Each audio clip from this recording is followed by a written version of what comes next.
안녕하세요. 안전한 투자로 편안한 노후 준비 중경투TV입니다. 네, 3월 8일 금요일입니다. 비트코인 67,300달러 플러스 1.2%, 59,000달러 조정 이틀 지났는데 빠르게 직전 고점까지 올라오는 모습이고요. 비트코인이 69,000달러 전고점 넘어서 71,000달러, 72,000달러 상승할 때 알트코인 포함 코인 불장이 지속될 수가 있습니다. 하지만 69,000달러에서 빠르게 전고점 못 넘고 다시 한 번 더 롱포지션 대규모 청산되면서 6만 달러 초반 내려오면 분위기가 달라질 수가 있고요.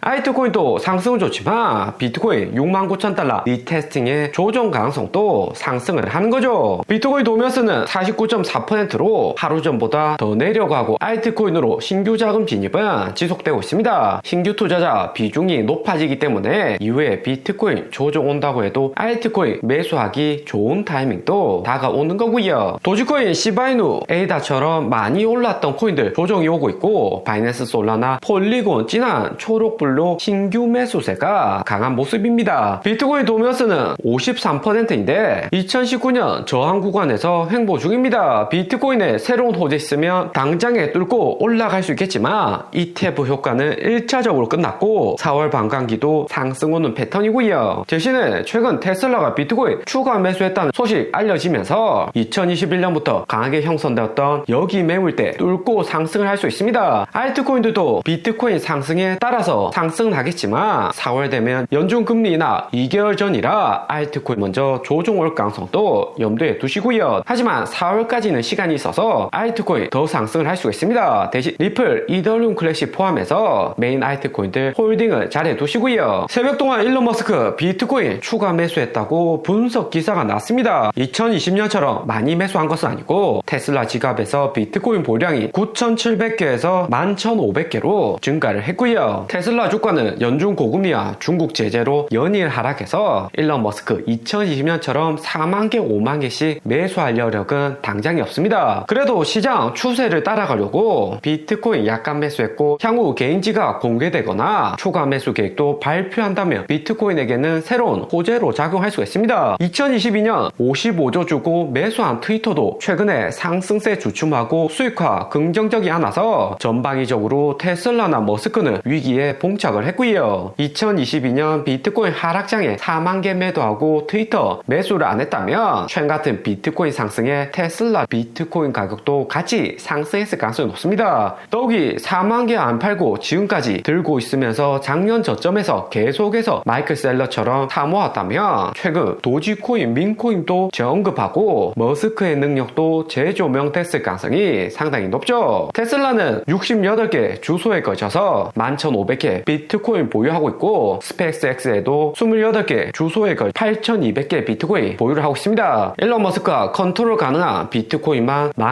19,700개이고요. 머스크는 테슬라 스페이스X 통해서 19,000개 비트코인 들고 있지만 평단이 3만 달러로 수익률 80% 이상입니다. 2012년 코로나 버블장 여기 구간에 비트코인 상승할 때 충격적으로 5만 개 매수하면서 비트코인 펀더멘탈 강화를 시켰고요. 테슬라가 2021년 S&P 500 편입되고 애플, 마이크로소프트, 아마존, 구글하고 어깨를 나란히 하는 빅테크, 빅6로 등극을 했습니다. 그런 테슬라가 비트코인 5만 개씩이나 대량해서 매수하니까 3만 달러였던 비트코인은 6만 달러까지 급등을 했고요. 하지만 여기 기는봉 폭락 구간에서 4월 파우르장 테이퍼링 긴축 발언과 5월 중국 코인 채굴 금지 발표에 테슬라도 다시 한 번 더 충격적으로 비트코인 결제 취소를 선언했고요. 당시 비트코인 가격 변동이 심하니까 테슬라 차량 구매 이후 취소하는 구매자들이 많다는 이유였습니다. 비트코인으로 테슬라 구매해놓고 비트코인 가격 상승하니까 결제를 취소를 한 거죠. 하지만 당시 비트코인 코로나 버블로 인해서 가격 상승했다는 전망 많았고 2021년 4월 개인 투자자 매수 피크나 파르장 테이퍼링 발언으로 결제 취소했다는 의견도 있습니다. 거기에 미국 빅테크 빅6로 자리 잡기 위해서는 비트코인 결제 같은 옵션은 창의적이긴 하지만 보수적인 투자자 많은 자동차 산업에서 테슬라 고유의 브랜드 가치는 마이너스 된다는 의견도 있었습니다. 30, 40대 메인 코인 투자자들은 당시 머스크의 생각에 찬성은 했었지만 테슬라 메인 투자자인 60대 이상 주주들은 코인 시장 부정적으로 보는 경우가 많았고요. 작년에 별세한 워렌 버핏 오른팔 찰리 먼거도 버크셔 해서웨이 주주총회나 각종 언론 인터뷰 나오기만 하면 비트코인은 쓰레기다, 디지즈, 질병이다 이야기를 많이 했죠. 60대 이상 주식 투자자에게는 워렌 버핏 찰리 먼거는 투자의 신이나 다름없기에 리스펙트했고 테슬라 주주들도 일론 머스크 압박을 했었죠. 찰리 먼거 빔으로 2021년 12월부터 비트코인 폭락 시작해서 루나 테라 코인 파산, FTX까지 파산하면서 15,000달러 저점을 기록했습니다. 이러던 코인이 작년 말 블랙록 ETF로 기사회생했고 코인의 가치가 재평가되는 계기가 되고 있고요. 거기에 테슬라 주가 보면 178달러로 하락 채널 안에서 간신히 버티고 있는 상황입니다. 연준이 금리나 늦게 할수록 비트코인에게는 플러스지만 테슬라 주가는 영향이 있는 거고요. 마지막까지 버티고 있는 개미 투자자들 멘탈 털리는 이슈 나오면 여기 채널도 쉽게 뚫릴 가능성이 높아집니다. 보통 작년처럼 반등 온다고 해도 올해 1월 채널 무너지는 페이스를 다음에 본격 상승이 많았었고요. 미국 쇼배팅 세력들 언론 플레이 수준 보면 충분히 예상 가능한 시나리오입니다. 연준이 올해 1월 3월이면 금리 인하할 거라고 작년부터 이야기했었는데 6월로 연기되었고 하루 전 파르장 하원 청문회에서도 금리 인하 신중히 하고 경제 데이터 더 참고한다고 이야기를 했습니다. 테슬라나 비트코인 완전히 반대되게 움직이는데 2022년 테슬라 비트코인 부분 매도 없이 지금까지 5만 개 잘 들고 있었다면 결코 주가도 하락 채널에서 이렇게 힘없이 움직이지는 않았을 듯 합니다. 2011년 당시 머스크하고 같이 코인 시장 이끌었던 마이클 셀러 스트래터지 주식 보면 비트코인 19만 개 보유하고 있고 주가도 전고점까지 도달을 했습니다. 테슬라로 치면 400달러까지 상승을 한 거죠. 마이클 셀러는 현금 모일 때마다 코인 매수했고 하락장에서 현금 부족할 때는 채권 발행하면서까지 추가 매수를 했고요. 비트코인 3만 달러 평단에 19만 개로 마이클 셀러 판단이 옳았다는 거 최근 들어서 재평가되고 있습니다. 테슬라나 일론 머스크도 한 번 내린 결정 번복 안 하고 계속해서 5만 개 비트코인 홀딩했다면 테슬라 주가 상승하고 머스크의 인기는 그가 옳았다면서 엄청 낮겠죠. 트위터 살 돈으로 비트코인 2만 달러 평단에 50조 원 매수했다면 테슬라 주가도 최근처럼 내려가지는 않았을 거다 아쉬움이 있는 거죠. 그리고 테슬라 비트코인 매수했다는 소식에 도지코인도 들썩이고 있습니다. 평균적으로 110원에서 움직였는데 200원 넘어서고 도지형 캔들로 290원까지 급등을 했었고요. 최근같이 개인 투자자 많아지는 분위기에서는 도지코인 상승세 심상치 않고 머스크도 비트코인 모으는 상황이기 때문에 다시 한 번 더 코인 시장 펌핑할 가능성이 높습니다. 하지만 2021년 비트코인 한번 매도한 경험이 있고 테슬라 차량 결제도 번복한 적이 있기 때문에 일론 머스크 발언에 도지코인 빠른 상승은 기대하기 쉽지 않고요. 하지만 일론 머스크 테슬라 차량 결제 비트코인으로 앞으로도 계속 유지하겠다, 절대 결제 취소 다시는 안 하겠다 이야기를 하면 상황은 바뀔 수가 있습니다. 무엇보다 비트코인의 펀드멘탈은 강화가 되는 거죠. 테슬라가 비트코인 결제 도입하고 주가 빠르게 상승해버리면 애플이나 마이크로소프트, 구글, 아마존까지 빅테크 기업들도 유심히 코인 결제 검토할 가능성 높아지는 거고요. 그리고 블랙록으로 꾸준히 자금들 들어오고 있습니다. 3월 5일 12,000개에 이어서 3월 6일에는 4,000개 추가 매수했고 전체적인 ETF 11개 회사의 유입량도 양호하고요. 1월 10일 ETF 상장 이후 그레이스케일이 1만 개 5,000개씩 일주일 내내 매도하면서 빨간색 매수보다는 매도가 많았습니다. 하지만 2월 이후에는 확실히 빨간색은 줄어들었다 볼 수 있고요. 3월 나스닥 조정에 매수세 약간 꺾일 수도 있는 지점인데 블랙락 1일 매수량 12,000개 고점 갱신하면서 비트코인 67,000달러 비싼 가격에도 계속해서 모으고 있습니다. 블랙록뿐만 아니라 다른 ETF 회사들 10억 불 이상 매수하면 0.2% 낮은 수수료 책정해주지만 6개월 락업은 블랙락이나 같고요. 6개월 동안 비트코인 가격 오르던 내리던 팔 수가 없는 거고 코인에 대한 신뢰가 없다면 이런 대량 매수도 쉽지가 않은 거죠. 오늘의 영상은 여기까지입니다. 좀 더 디테일한 투자 정보가 필요하신 분들은 커뮤니티로도 자료가 공유되니까 멤버십 가입과 구독 부탁드립니다. 감사합니다.